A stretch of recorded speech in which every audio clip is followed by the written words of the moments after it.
जयकुमार गोरेंच्या संदर्भातली आहे। ग्रामविकास मंत्री जयकुमार गोरे यांच्यावर आरोप करणाऱ्या महिलेला सातारा पोलिसांनी खंडणीच्या प्रकरणात अटक केली आहे।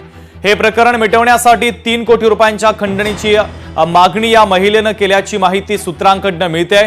तर 1 कोटी रुपयांची खंडणी स्वीकारताना तिला अटक करण्यात आल्याचं पोलिसांनी सांगितलेलं आहे। सातारा स्थानिक गुन्हे शाखेने ही कारवाई केली, तर या प्रकरणी वस्तुस्थिती तपासली पाहिजे अशी प्रतिक्रिया आता रोहित पवारांनी दिलेली आहे। आताची सगळ्यात महत्त्वाची आणि मोठी ब्रेकिंग न्यूज मंत्री जयकुमार गोरेंच्या संदर्भातली आपण पाहतोय। ग्रामविकास मंत्री जयकुमार गोरे यांच्यावर आरोप करणाऱ्या महिलेला सातारा पोलिसांनी खंडणीच्या प्रकरणामध्ये अटक केलेली आहे। दरम्यान या संदर्भात रोहित पवारांनी जी प्रतिक्रिया दिलेली आहे, रोहित पवारांची प्रतिक्रिया आपण ऐकूयात। 3 कोटी हा आकडा खूप मोठा आहे आणि 1 कोटी आकडा सुद्धा तिथं मोठा आहे। 1 कोटी रुपये दिले कशाला?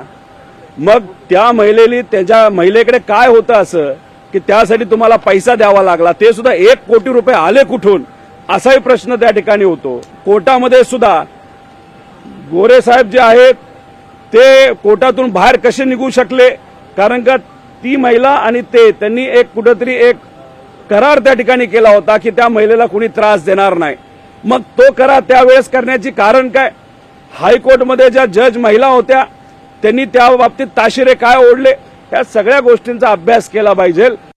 तर रोहित पवार यांची देखील ही प्रतिक्रिया आपण ऐकलेली आहे। मात्र महत्त्वाची ही ब्रेकिंग न्यूज आपण पाहतोय। ग्रामविकास मंत्री जयकुमार गोरे यांच्यावर आरोप करण्यात आलेले होते, काही गंभीर आरोप होते आणि या आरोप करणाऱ्या महिलेला सातारा पोलिसांनी खंडणीच्या प्रकरणात अटक केलेली आहे।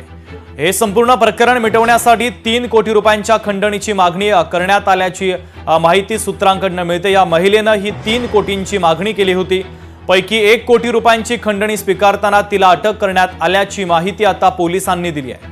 सातारा स्थानिक गुन्हे शाखेने ही कारवाई केली असून या प्रकरणी वस्तुस्थिती तपासली पाहिजे अशी प्रतिक्रिया रोहित पवारांनी दिली होती, ती आपण ऐकलेली आहे। मात्र जयकुमार गोरेंच्या संदर्भातली ही सगळ्यात महत्त्वाची बातमी।